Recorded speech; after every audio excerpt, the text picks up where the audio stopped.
the kings of the north from the book of Daniel. The 11th chapter of Daniel is one of the most complex prophecies in the Bible.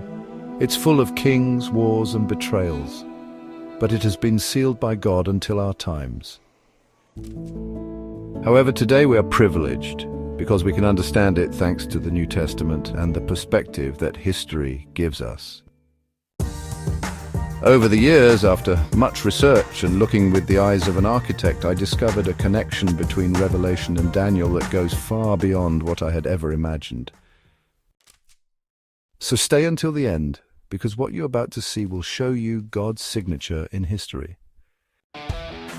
To understand Daniel 11, we must first talk about Alexander the great conqueror of Greece. In the year 331 BC, he defeated Darius III in the Battle of Gaugamela, securing his dominion over Persia. But he died young, and his son, Alexander IV of Macedon, was killed. As a result, his empire was divided into four. Of these, I will highlight two: the northern kingdom, Macedonia and Greece, ruled by Cassander; the southern kingdom, Egypt and Palestine, ruled by Ptolemy. These two kingdoms will be the protagonists of Daniel 11, the king of the north from the kingdom of Macedonia and Greece, and the king of the south from the kingdom of Egypt.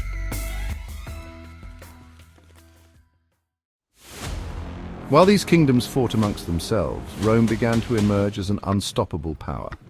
In the year 168 BC, Rome conquered Macedonia and Greece in the Battle of Pydna, at the hands of Lucius Aemilius Paulus Macedonicus, consul general of Rome.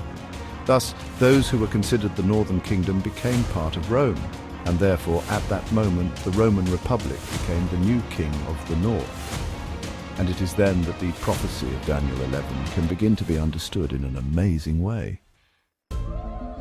And this is thanks to something even more impactful.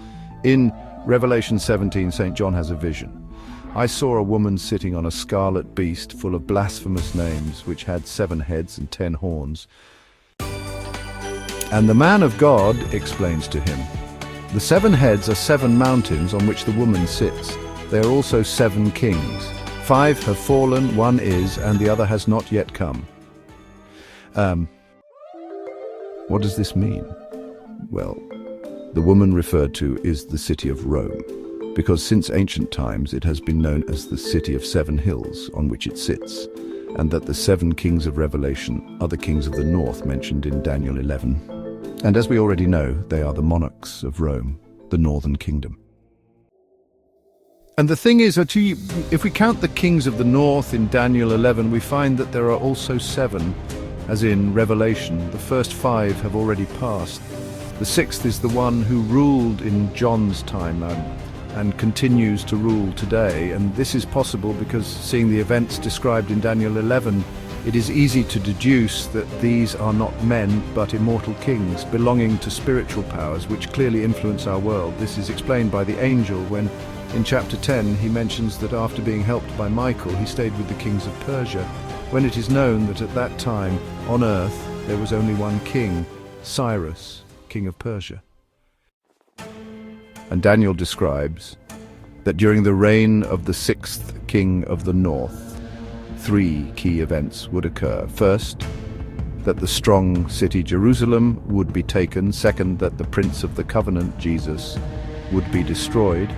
And third, that the glorious land Israel would be under his dominion. And that's exactly what happened with Rome. They crucified Jesus, they destroyed Jerusalem in 70 AD, and they ruled over Israel. The angel who spoke with Daniel described the first 5 kings of the north in just 8 verses. But the 6th, the one of our time and John's, occupies 25 whole verses. Why? What makes him so important?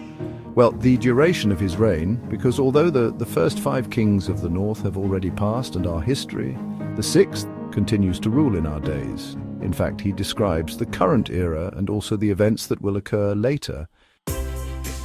This means that we know exactly where we are in history. And not only that, we also know what is about to happen. But we will see this in future videos. Don't miss it. If this revelation impacted you, imagine what remains to be discovered. Subscribe and hit the notification bell because in the next videos we will explore more hidden secrets in the Bible and what they mean for the future.